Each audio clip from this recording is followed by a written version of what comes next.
Hello students, आज हम 11th physics chapter second जिसका नाम है यूनिट एंड मेजरमेंट, इसका पार्ट 3 लेकर के आए हैं। पहले वीडियो में हमने मूल राशियाँ, भौतिक राशियाँ, व्युत्पन्न राशियाँ, व्युत्पन्न मात्रक, इनके बारे में बात की थी। परंतु हमने उस समय बता दिया था आपको कि इस चैप्टर के अंतर्गत कुछ एक्स्ट्रा भी पढ़ना पड़ेगा, जिसका नाम है त्रुटि विश्लेषण, एरर एनालिसिस, और दूसरा इसके बाद में पढ़ोगे विमीय विश्लेषण, डायमेंशन एनालिसिस। तो आज हम बात करते हैं त्रुटि विश्लेषण पार्ट की। तो सबसे पहले बात करते हैं त्रुटि होती क्या है। एरर,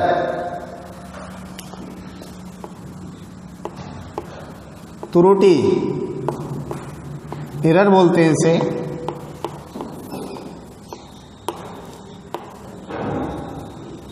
पहले भी बता चुके हैं हम कि फिजिक्स को, भौतिक विज्ञान को मापन का विज्ञान कहते हैं। इसमें मापा बहुत मूल राशियों में जो 7 राशियाँ होती हैं, उनमें जैसे लंबाई का मात्रक है मीटर, एम के सिस्टम के अकॉर्डिंग, द्रव्यमान को किलोग्राम में मापा जा सकता है, टेम्परेचर को केल्विन में, डिग्री सेल्सियस, फारेनहाइट, अलग अलग होते हैं। तो ऐसी भौतिक राशियों को मापा जा सकता है। तो इसलिए भौतिक विज्ञान को मापन का विज्ञान भी कहते हैं। तो यहाँ पर त्रुटि, यदि किसी, त्रुटि का मतलब होता है यदि किसी वस्तु की हमें लंबाई नापनी है तो उसके वास्तविक वैल्यू होती है, हमें याद होता है, पहले से पता होता है। वास्तविक मान लो हमें ये चौक की लंबाई पता है पहले से ही, विभिन्न परीक्षणों के माध्यम से एक सटीक लंबाई हम मापने में सक्षम हो चुके हैं। तो इसे किसी स्टूडेंट को दे दिया जाता है, विद्यार्थी को दे दिया जाता है कि इसकी लंबाई माप करके बताइए। तो हमें पता है इसकी वास्तविक वैल्यू कितनी है, परंतु जो स्टूडेंट्स प्रैक्टिकल यानी परीक्षण करके इसकी लंबाई को बताता है तो उसमें अंतर आता है। वास्तविक मान में और प्रेक्षित मान में क्या आता है, थोड़ा डिफरेंस आता है। जितना डिफरेंस आता है उस डिफरेंस को क्या कहते हैं, हम त्रुटि कहते हैं। जैसे सपोज मान लो हमने इस चौक की लंबाई या किसी वस्तु की लंबाई 4.8 सेंटीमीटर अथक प्रयास के बाद एक्चुअल वैल्यू हमें पता है, परंतु हमने किसी स्टूडेंट्स को कह दिया कि इसकी लंबाई माप करके बताइए, तो उस स्टूडेंट ने बता दिया 4.7 सेंटीमीटर है। तो जो वास्तविक वैल्यू है हमें पता है, एक्चुअल वैल्यू 4.8 सेंटीमीटर, और जो प्रेक्षण करके जो वैल्यू बताई है स्टूडेंट्स ने, व्यक्ति ने, तो वो 4.7 सेंटीमीटर। तो ये वास्तविक वैल्यू है और ये प्रेक्षित मान है, यानी प्रायोगिक मान प्रयोग करके जो निकाली है। तो 4.8 सेंटीमीटर और 4.7 सेंटीमीटर अगर घटाते हैं हम तो 0.1 सेंटीमीटर की क्या आती है, त्रुटि आती है मापने में। तो इसलिए यदि वास्तविक मान से ये ज़्यादा बताता है, 4.9 सेंटीमीटर बताता है या 4.5 बताता है, तब भी इनमें डिफरेंस होता है। अर्थात हम कहते हैं कि त्रुटि क्या होती है, किसी वस्तु के वास्तविक मान और प्रेक्षित मान यानी प्रायोगिक मान के अंतर को त्रुटि कहते हैं। अर्थात भौतिक राशियों के मापन में आने वाली अशुद्धता को हम त्रुटि कहते हैं। भौतिक राशियाँ, अभी हमने लंबाई के आधार पर भौतिक राशि को लिया, दूरी।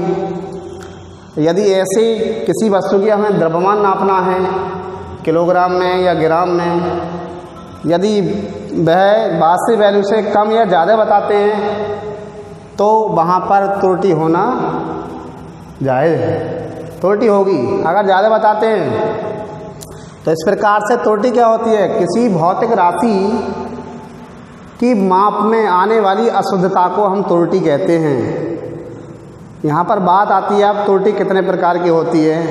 तो स्टूडेंट्स, त्रुटि के प्रकार एग्जाम में नहीं आएंगे कि त्रुटि कितने प्रकार की होती है, परंतु पता होना चाहिए। इस त्रुटि पढ़ाने का ज़्यादातर एग्जाम में इसमें न्यूमेरिकल्स पूछे जाते हैं, ये त्रुटि कितने प्रकार की होती है ये नहीं पूछे जाते ज़्यादातर। तो यहाँ पर त्रुटि ध्यान में रखें कितने प्रकार की होती है, त्रुटियों के प्रकार।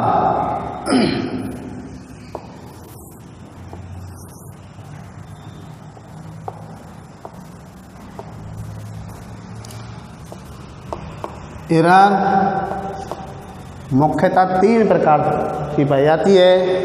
नंबर 1 है क्रमबद्ध त्रुटि, क्रमबद्ध त्रुटियाँ।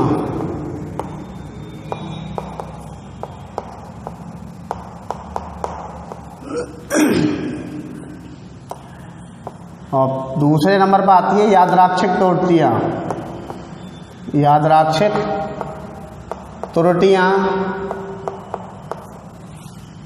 और तीसरे नंबर पर आती है स्थूल या गंभीर त्रुटियाँ। तो विद्यार्थी को याद रखना त्रुटि क्या होती है, किसी भौतिक राशि में की माप में जो अशुद्धता आती है उसे हम त्रुटि कहते हैं। ठीक है। अब त्रुटि कितने प्रकार की होती है? नंबर 1 लिखा हमने क्रमबद्ध त्रुटियाँ, यादृच्छिक त्रुटियाँ, स्थूल या गंभीर त्रुटियाँ। तो क्रमबद्ध त्रुटियों को इनकी इंग्लिश भी पता होना चाहिए। सिस्टमैटिक, सिस्टमैटिक एरर बोलते हैं इसे, क्रमबद्ध त्रुटियों को। और यादृच्छिक त्रुटियाँ, ये नाम थोड़ा अजीब लग रहा होगा आपको, यादृच्छिक त्रुटियाँ, इसके बारे में बताएंगे आपको। इसे इंग्लिश में बोलते हैं, इंग्लिश में याद कर लेना आप, रैंडम एरर। और स्थूल या गंभीर त्रुटियाँ, गंभीर ऐसे याद रखना, गौतम गंभीर की त्रुटियाँ, तो इसे बोलते हैं ग्रॉस एरर, ग्रॉस एरर। तो यहाँ पर इसमें एक बात बता दें हम, जो त्रुटि का जो ये वाली त्रुटि है अपने सिलेबस में, क्रमबद्ध त्रुटियाँ, यादृच्छिक त्रुटियों को नहीं पढ़ना आपको, स्थूल या गंभीर त्रुटियों को नहीं पढ़ना। सिस्टमैटिक एरर बोलते हैं क्रमबद्ध त्रुटियों को, यादृच्छिक त्रुटियों को रैंडम एरर बोलते हैं, स्थूल या गंभीर त्रुटियों को ग्रॉस एरर इंग्लिश में बोलते हैं। अब बात आती है कि क्रमबद्ध त्रुटियाँ होती क्या हैं, फिर इस पे बात करेंगे थोड़ी, फिर इस पे, मगर पढ़नी कौन सी है यहाँ पर अभी, क्रमबद्ध त्रुटियाँ। जैसे इंग्लिश के शब्द से पता चल रहा है, सिस्टमैटिक एरर, सिस्टम, क्रमबद्ध त्रुटियों में एक सिस्टम होता है, सिस्टम के तहत जो प्रयोग किए जाते हैं, सिस्टम के तहत यानी नियमित रूप से पाई जाने वाली त्रुटियों को हम क्रमबद्ध त्रुटियाँ कहते हैं। नियमित शब्द आया है इसमें, नियमित, सिस्टम के तहत जिस प्रकार से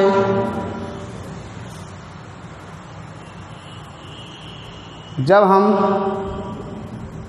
स्टूडेंट्स को प्रयोग कराने वाले होते हैं, कोई भी प्रयोग है, सबसे पहले कक्षा 11 में वर्नियर कैलिपर्स का प्रयोग है। वर्नियर कैलिपर से किसी गोलक का व्यास ज्ञात करना, डायमीटर किसी गोलक का ज्ञात करना वर्नियर कैलिपर की सहायता से, तो उसके बारे में हमें थ्योरी पढ़ना जरूरी है सबसे पहले, उद्देश्य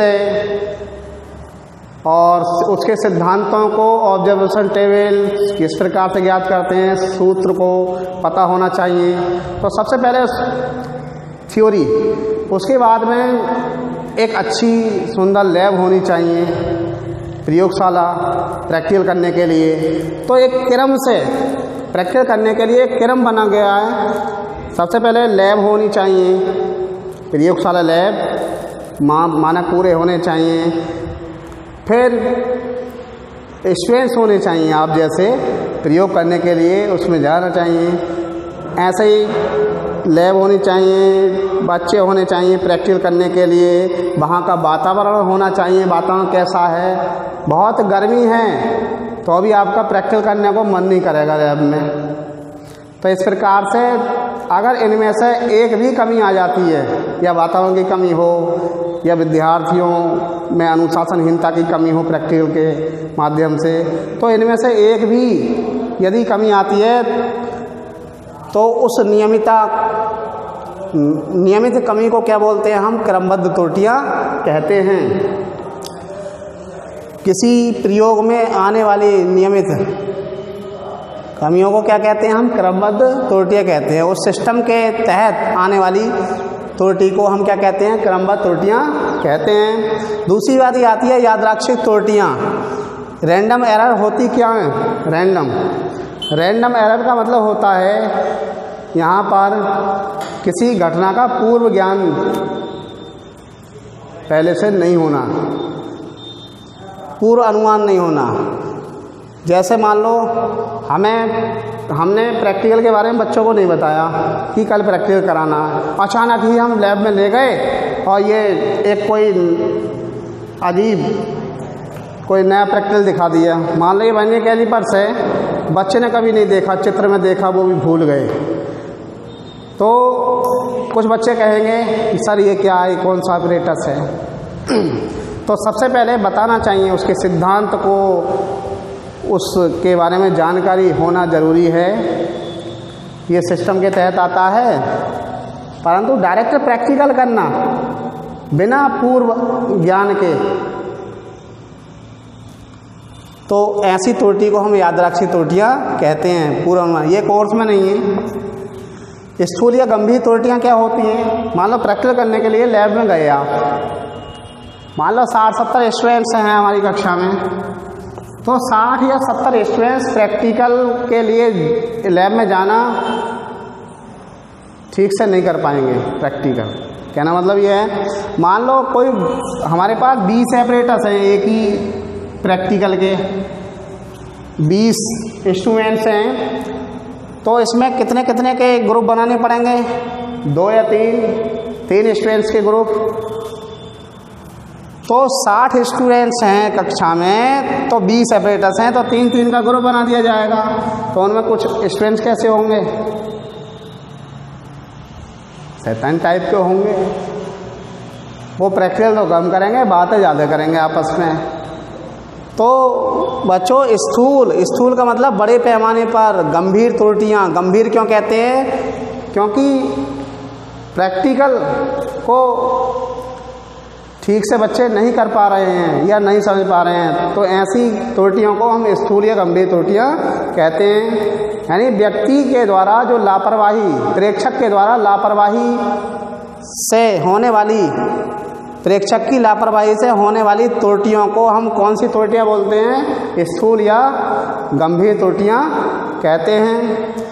तो ध्यान से समझना, सिलेबस में ये पढ़ना है आपको क्रमबद्ध त्रुटियां किसे कहते हैं। नियमित रूप से किसी भौतिक राशि में, किसी प्रयोग में होने वाली त्रुटियों को क्या कहते हैं हम? क्रमबद्ध त्रुटियां। यादृच्छिक त्रुटियां होता है, इसमें हमें पता नहीं होता है कि प्रैक्टिकल कौन सा करना है। बिना पूर्व ज्ञान के ही उस प्रैक्टिकल को करना क्या कहलाता है? Random error. जो त्रुटि आती है उस प्रैक्टिकल करने में। स्थूल या गंभीर त्रुटियां किसे कहते हैं स्टूडेंट्स? ये लापरवाही से, प्रेक्षक की लापरवाही से जो प्रैक्टिकल करने में जो त्रुटियां उत्पन्न होती हैं उन्हें गंभीर त्रुटियां कहते हैं। इसका नाम गंभीर क्यों रखा गया? ये लापरवाही है प्रैक्टिकल करने में। तो इस प्रकार से आगे बढ़ते हैं अब क्रमबद्ध त्रुटियों पर आगे बढ़ते हैं। जो हमारे सिलेबस में है सिस्टमेटिक एरर, तो इसके प्रकार के बारे में बात करेंगे आप। तो क्रमबद्ध त्रुटियों को क्रम में लेते हुए हम आगे बढ़ते हैं। तो क्रमबद्ध त्रुटि में सबसे पहले आता है यंत्रगत त्रुटियां। यंत्रगत त्रुटियां किसे कहते हैं? यंत्रगत का मतलब होता है, इसे इंस्ट्रूमेंटल एरर बोलते हैं। इंस्ट्रूमेंटल, मान लो, और यंत्रगत त्रुटियां होती हैं, फिर व्यक्तिगत त्रुटियां।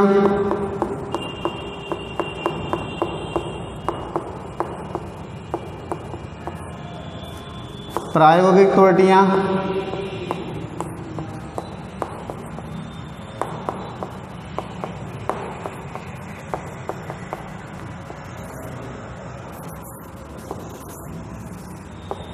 हमें वातावरण परिवर्तन के कारण त्रुटियाँ,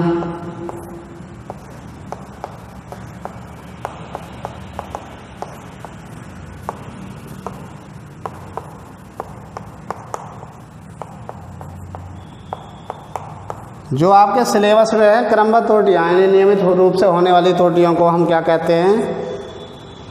क्रमबद्ध त्रुटियाँ कहते हैं। ये 4 प्रकार की होती है: यंत्रगत त्रुटियाँ, व्यक्तिगत त्रुटियाँ, प्रायोगिक त्रुटियाँ और वातावरण परिवर्तन के कारण होने वाली त्रुटियाँ।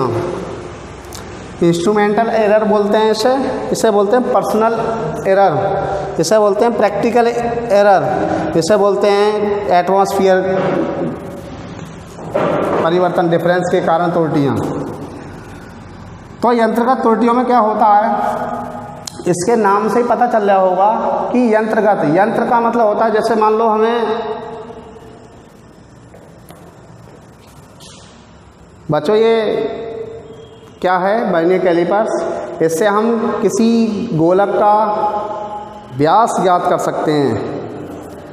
परंतु ये मैं जो वर्नियर कैलिपर्स लेकर के आया हूँ ये बहुत पुराना है, ये जंग खाया हुआ है, समझे, ये इसके जबड़े आगे पीछे नहीं बढ़ रहे हैं, इसलिए लाया हूँ मैं ये। यदि इसे आप फोर्स लगा करके इसके गोलक के व्यास को या किसी रॉड के व्यास को हम मापते हैं तो देखो ये कितना परेशान कर रहा है, जंग है इसमें। ऐसे ही वर्नियर कैलिपर्स से इसकी हमें व्यास ज्ञात करना है इस रॉड का, तो इसमें यंत्र में कमियां हैं, जंग लगी हुई है इसमें, इसके जबड़े आगे पीछे नहीं बढ़ रहे हैं। तो इस प्रकार से यंत्र के द्वारा, जो बाबा आदम के ज़माने के बहुत पुराने यंत्र पड़े हैं, तो उनके द्वारा अगर आप प्रैक्टिकल करेंगे तो प्रैक्टिकल करने के लिए तो हम इच्छुक हैं, परंतु वो यंत्र हमारे कार्य नहीं कर रहे ठीक से। तो इस प्रकार यंत्रों के द्वारा जो प्रैक्टिकल में करने में जो त्रुटियां उत्पन्न हो रही हैं तो उन्हें हम यंत्रगत त्रुटियां कहते हैं। स्टूडेंट्स समझ में आ गया होगा मैं मानता हूँ। यानी यंत्रगत त्रुटियां किसे कहते हैं, जो यंत्रों के द्वारा उत्पन्न त्रुटियां होती हैं प्रयोग में, किसी प्रयोग में, तो उन्हें यंत्रगत त्रुटियां कहते हैं। व्यक्तिगत त्रुटियां किसे कहते हैं स्टूडेंट्स? मान लो हम प्रेक्षक होता है प्रैक्टिकल करने वाला, हम स्टूडेंट्स को प्रेक्षक को लैब में ले गए तो बच्चों को पहले ही हम प्रैक्टिकल करा चुके हैं। मान लो हमने एक बच्चे ने 5.3 सेंटीमीटर वर्नियर कैलिपर से उसका व्यास मापा तो 5.3 सेंटीमीटर। दूसरा बच्चा जो उसके पास में है उसने लिख दिया अपनी रजिस्टर पर 4.3 सेंटीमीटर या 4.2 सेंटीमीटर, तो बोलने में ठीक परंतु लिखने में गलत। तो ये क्या है, एक पर्सनल एरर है। यानी व्यक्तिगत त्रुटियां उसे बोलते हैं जो व्यक्ति के द्वारा उसकी लापरवाही से जो त्रुटियां उत्पन्न होती हैं, व्यक्तिगत त्रुटियां कहते हैं। सुनना बोलना कुछ और, सुनना कुछ और, लिखना कुछ और। तो इस प्रकार से जो त्रुटियां उत्पन्न होती हैं उन्हें व्यक्तिगत त्रुटियां कहते हैं। तो क्रमबद्ध त्रुटियों प्रकार चल रहे हैं, ये है प्रायोगिक त्रुटियाँ। तो इससे पता चल रहा होगा कोई प्रयोग करने में जो त्रुटियाँ उत्पन्न होती हैं वो किससे हो सकती हैं, किसी से भी हो सकती हैं। जैसे मान लो आपके आचार्य जी ने, आपके टीचर जी ने क्लास में कि बच्चों हम कल लैक्लांस सेल के द्वारा सेल का आंतरिक प्रतिरोध ज्ञात करेंगे वोल्टमीटर की सहायता से, तो बता दिया, उस सिद्धांत को क्लास में ही बता दिया और आवश्यक उपकरण के बारे में बता दिया। परंतु कुछ स्टूडेंट्स अब्सेंट थे उस दिन, जिस दिन हमने बताया था, या आपके टीचर ने इससे बताया था, आचार्य जी ने बताया था, उस दिन अब्सेंट है, वो अगले दिन प्रेजेंट हो गए जिसमें लैब में प्रैक्टिकल करना है उस दिन। तो उस बच्चे को उस सिद्धांत के बारे में नहीं पता, प्रयोग के फॉर्मूला कौन सा लगना है, आवश्यक उपकरण क्या है। तो उस उस प्रयोग को करने के लिए लैब में वो बच्चा भी जाता है जिस दिन नहीं आया था, जिसने वो सिद्धांतों को नहीं समझा था। अर्थात वो प्रैक्टिकल डायरेक्ट नहीं कर सकते जब तक उसमें उसके सिद्धांत नहीं पढ़ेंगे। तो सिद्धांतों के अभाव में होने वाली त्रुटियों को प्रायोगिक त्रुटियाँ कहते हैं। डायरेक्ट प्रैक्टिकल नहीं होता है, पहले थ्योरी पढ़ी जाती है, आवश्यक उपकरण सिद्धांत वगैरह सब टोटल पता होना चाहिए। तो ऐसी त्रुटियों, ऐसी प्रेक्षक से होने वाली, प्रयोग में होने वाली त्रुटियों को क्या कहते हैं? हम प्रायोगिक त्रुटियाँ कहते हैं। अब वातावरण परिवर्तन के कारण त्रुटियाँ, वातावरण का भी इफेक्ट पड़ता है। मान लो आप प्रैक्टिकल कर रहे हैं तो वहाँ का वातावरण कैसा है लैब का, तो लैब में प्रैक्टिकल कर रहे हैं आप और गर्मी बहुत है, बच्चे का मन नहीं है प्रैक्टिकल करने का, तो भी वातावरण का परिवर्तन होगा। वातावरण के कारण आने वाली त्रुटियाँ आएंगी। जैसे मान लो प्रैक्टिकल करते करते बाई चांस भूकंप आ जाता है, तो भूकंप आने से क्या होता है, जो रीडिंग ले रहे हैं आप तो वो थोड़ा गलत हो जाती है, रॉन्ग हो जाती है। अर्थात वातावरण, एटमॉस्फेयर का भी बहुत इफेक्ट पड़ता है। तो इस वातावरण परिवर्तन के कारण जो त्रुटियाँ उत्पन्न होती हैं, तो इस प्रकार से क्रमबद्ध त्रुटियों को स्टूडेंट याद कर लेना, ये ध्यान रख लेना। यंत्रगत त्रुटियाँ, व्यक्तिगत त्रुटियाँ, प्रायोगिक त्रुटियाँ, वातावरण परिवर्तन के कारण त्रुटियाँ, और जो यादृच्छिक रैंडम एरर बताया था हमने। और नेक्स्ट बढ़ते हैं अब क्रमबद्ध त्रुटियों के बाद में आता है ये, उसके चारों प्रकार के बाद में त्रुटियों की गणना, calculation of error. Calculation of error में सबसे पहले हम ये त्रुटियों की गणना है। अब तक हमने थ्योरी पढ़ाई थी आपको, तो त्रुटियों की गणना में सबसे पहले आता है निरपेक्ष त्रुटियाँ।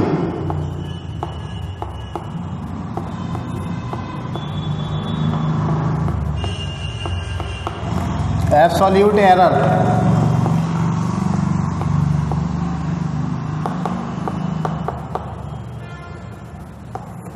निरपेक्ष त्रुटियाँ क्या होती हैं स्टूडेंट समझ लेना। मान लो हमें किसी वस्तु की लंबाई या द्रव्यमान के पदों में मान लो हमें वास्तविक मान पता है किसी की वस्तु की लंबाई, हमें बताया वास्तविक मान कितना है, वो मान लिया हमने ए। किसी विद्यार्थी, पहले बताया था हमने, यदि कोई वास्तविक मान है, बहुत अथक प्रयास के बाद हमने किसी वस्तु की लंबाई 5.4 सेंटीमीटर निकाल ली। वही वस्तु को हमने मापने के लिए, उसकी लंबाई को मापने के लिए स्टूडेंट्स को दे दिया प्रैक्टिकल करने के लिए। तो एक स्टूडेंट ने बता दिया 5.3 सेंटीमीटर की लंबाई है, किसी ने बताया 5.5, किसी ने बता दिया 5.6। तो इस प्रकार से इनमें त्रुटियाँ आ रही हैं। जो एक्चुअल वैल्यू कितनी है 5.4। वैसे तो ये परीक्षण करने के बाद में और चारों को जोड़ करके 4 से डिवाइड करने के बाद आता है ये औसत। तो इसमें डिफरेंस देखें तो 0.1 का, इसमें डिफरेंस देखें 0.2 का, यदि इसमें डिफरेंस देखें तो 0.2 का। तो ये त्रुटियाँ आ रही हैं जो घटा करके जो डिफरेंस आ रहा है। कहना मतलब मेरा ये है बच्चों, निरपेक्ष त्रुटियाँ किसे कहते हैं?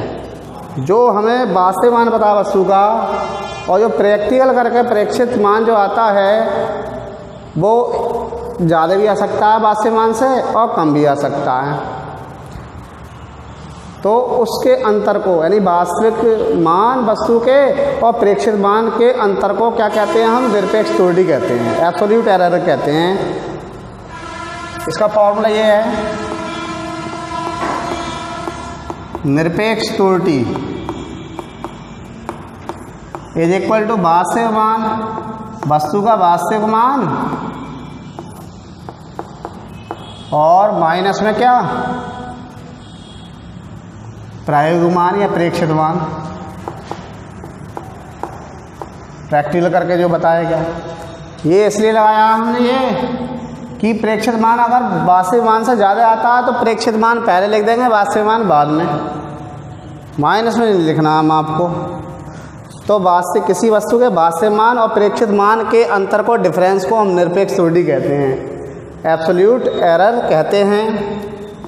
अगर अंतर को हम लिखें डेल्टा ए से, तो वास्तविक मान कितना है ए, और मान लो प्रेक्षण किए गए प्रेक्षण कितने हैं बार बार A1। पहले स्टूडेंट ने मान लो प्रेक्षण करके बता दिया, कितना मान बताया A1, डेल्टा A1 आ गए।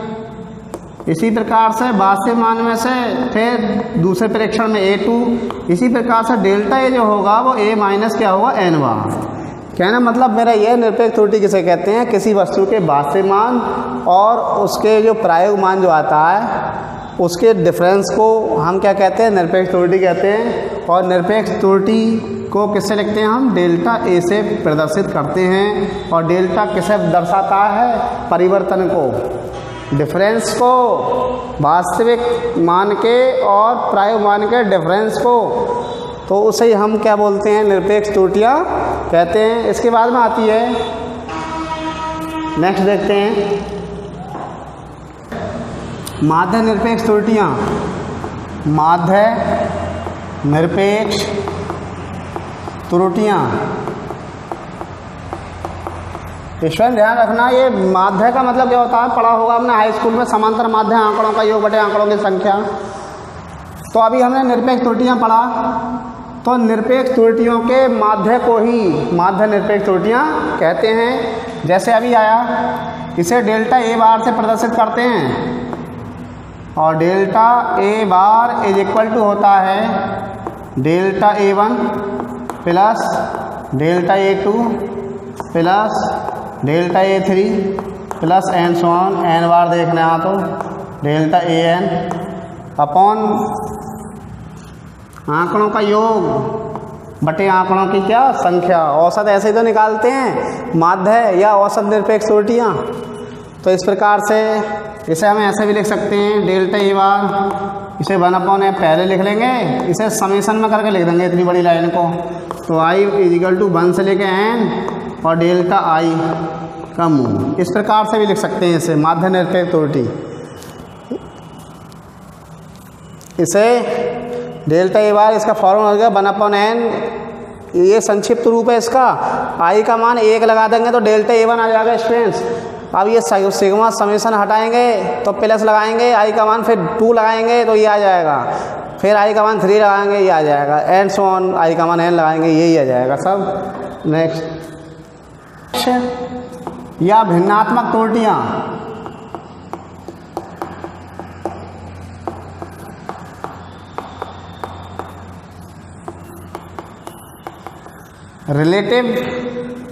रिलेटिव एरर या फ्रैक्शनल एरर। तो इस नाम से ही पता चल रहा होगा स्टूडेंट्स कि भिन्नात्मक त्रुटि किसे कहते हैं। तो भिन्न किससे मिलकर बनी होती है, अंश बटे हर से, अंश बटे हर से।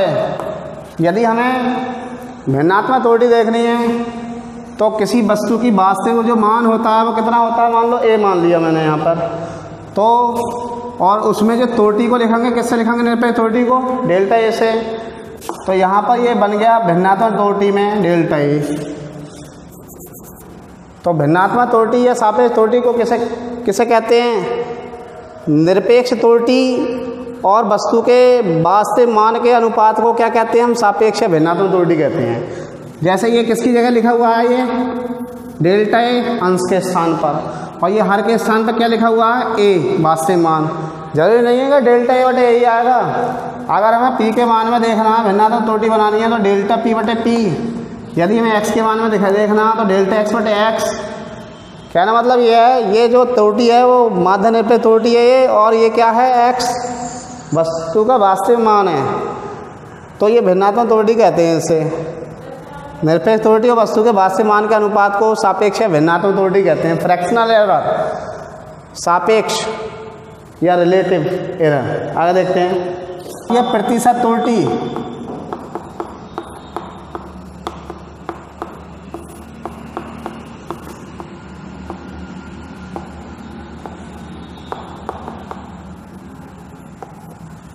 इस टाइम पता है आपको ये प्रतिशत त्रुटि लिख रहे हैं आप। शत का मतलब 100 होता है, प्रतिशतता हमेशा 100 पर निकलती है। अभी हमने भिन्नात्मक त्रुटि बताई थी आपको, तो भिन्नात्मक त्रुटि में ये आया था निकल करके डेल्टा ए अपॉन ए भिन्नात्मक त्रुटि। यदि x के पदों में लिखें तो डेल्टा x बटे x, p के पदों में डेल्टा p बटे p, थीटा के पदों में डेल्टा थीटा अपॉन थीटा। कहना मतलब ये है, यदि हम भिन्नात्मक त्रुटि को प्रतिशत त्रुटि में चेंज कर दें, यानी 100 से गुणा करने पर, किससे गुणा करने पर? 100 से, तो प्राप्त त्रुटि जो भिन्नात्मक त्रुटि है वो प्रतिशत त्रुटि कहलाती है। कहना मतलब ये है, इसकी गुणा में क्या लिखा हुआ है स्टूडेंट्स? 1 लिखा हुआ है। यदि हम इसे 100% लिख दें इस प्रकार से, तो ये क्या बन जाएगी? प्रतिशत त्रुटि। वो कैसे? प्रत्येक संख्या के गुणा में 1 लिखा होता है और 1 को हम 100% लिख सकते हैं स्टूडेंट्स।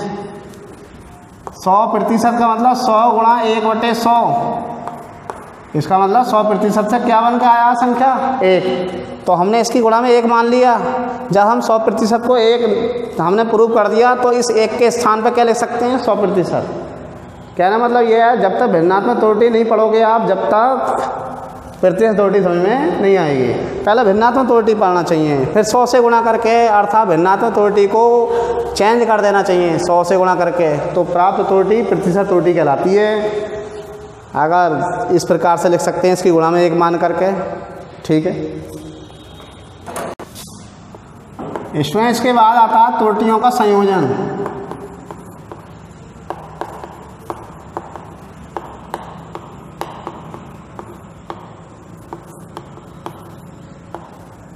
Combination of errors.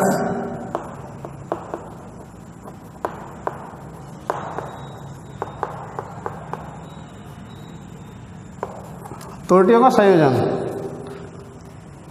यहाँ हम भौतिक राशि लेंगे क्योंकि भौतिक विज्ञान पढ़ रहे हैं। तो त्रुटियों का संयोजन 4 प्रकार से होता है स्टूडेंट, ध्यान रखना।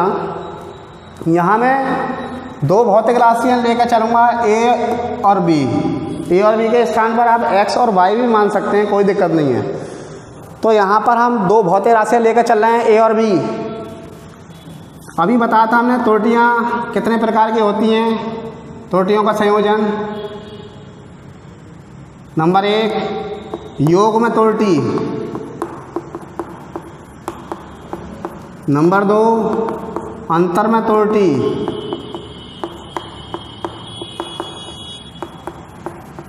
नंबर 3 गुणा में करने में त्रुटि, तो गुणात्मक त्रुटि बोलते हैं इसे, गुणा में त्रुटि एरर। नंबर 4 भाग में त्रुटि, भाग करने में भी त्रुटि हो सकती है।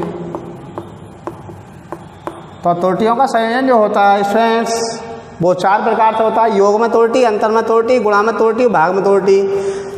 एरर इन सब, error in subtraction, error in multiplication, error in divide. तो यहाँ पर हम सब में एक थीम याद कर लें ध्यान से। 2 भौतिक राशि लेकर चलेंगे, यहाँ पर मैं ए और बी मान लूँगा, कोई बात नहीं है, आप एक्स वाई मान लें, कोई दिक्कत नहीं है। तो योग में त्रुटि और इनका परिणामी, 2 भौतिक राशियों का परिणामी क्या मान लेंगे हम इसमें? जेड मान लेंगे। माना 2 भौतिक राशियाँ ए और बी हैं, जिनका परिणामी क्या मान लेंगे? जेड मान लेंगे।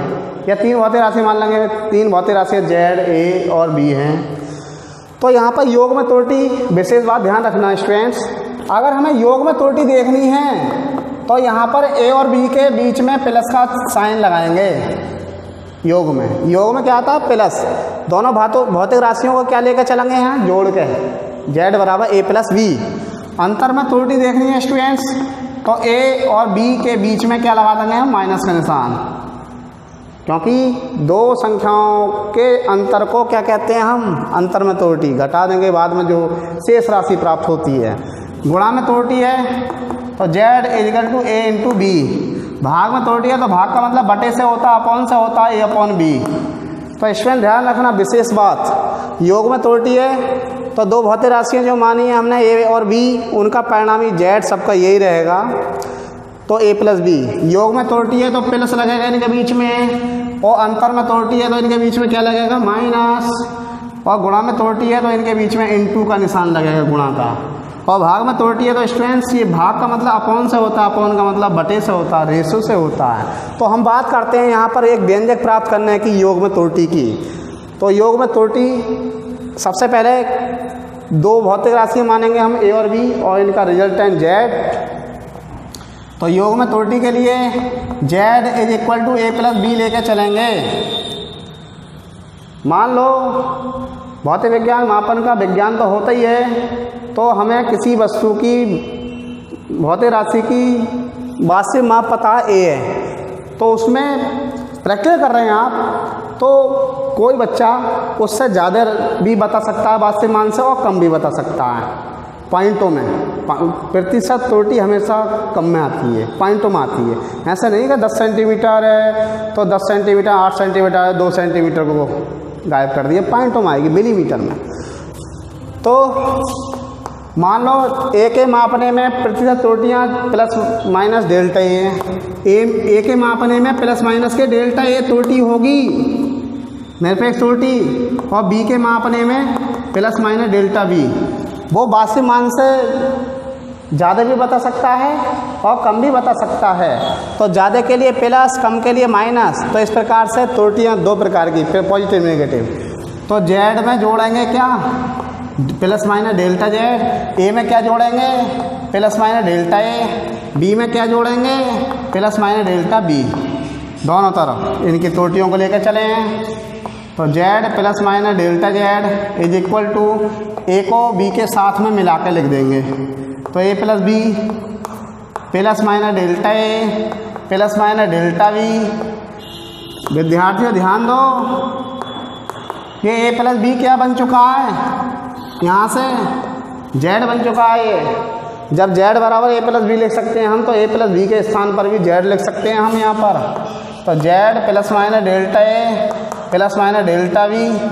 तो जेड से जेड कैंसिल आउट हो जाएगा, या इधर ला करके माइनस में काट देना।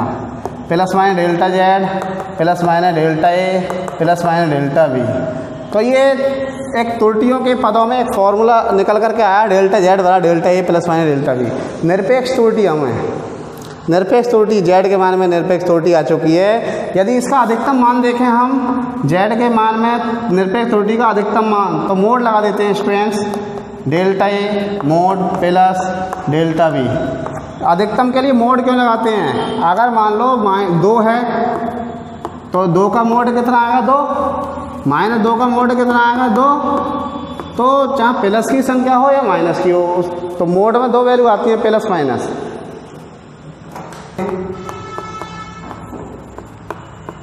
चालू करो। एरन सब्ट्रैक्शन, अंतर में त्रुटि को इस प्रकार से मैंने बताया था अभी, Z is equal to A minus B. Z के मान में संभावित त्रुटियाँ क्या होंगी, plus minus delta Z. A के मान में संभावित प्रतिशत त्रुटियाँ, प्रतिशत नहीं निरपेक्ष त्रुटियाँ। और बी में क्या जोड़ देंगे हम, प्लस माइनस डेल्टा बी। तो Z plus minus delta Z, A plus minus delta A minus B. और यहाँ पर चिन्ह चेंज हो जाएंगे, प्लस की जगह माइनस हो जाएगा और माइनस की जगह प्लस हो जाएगा। तो टेंशन ना लें, कोई संख्या प्लस माइनस की लिख रही है या माइनस प्लस की लिख रही है, बात तो एक ही है, प्लस माइनस बोल दो या माइनस प्लस बोल दो। तो Z plus minus delta Z, A के साथ में मिला कर लिख दूंगा मैं B plus minus delta A, इसे प्लस माइनस लिख सकते हैं डेल्टा बी। तो कहना मतलब मेरा ये है, ए माइनस बी को क्या लिख देंगे हम, जेड। यहाँ से पहली समीकरण मान लेंगे इसे। तो जेड से जेड कैंसिल आउट हो जाएगा, तो plus minus delta Z is equal to plus minus delta A plus minus delta B. ये आ गया मान। तो कहने मतलब ये योग में और अंतर में त्रुटि लेकर ये चलेंगे, योग में तो प्लस, अंतर में तो माइनस। इनके दोनों के आंसर सेम आते हैं। और इनका गुणा में त्रुटि और भाग में त्रुटि मैं दूसरी वीडियो में समझाऊंगा। पहले वीडियो देखें, उसके बाद PDF फाइल से नोट्स बनाएं। कोई दिक्कत हो सूचित करें। ठीक है, धन्यवाद।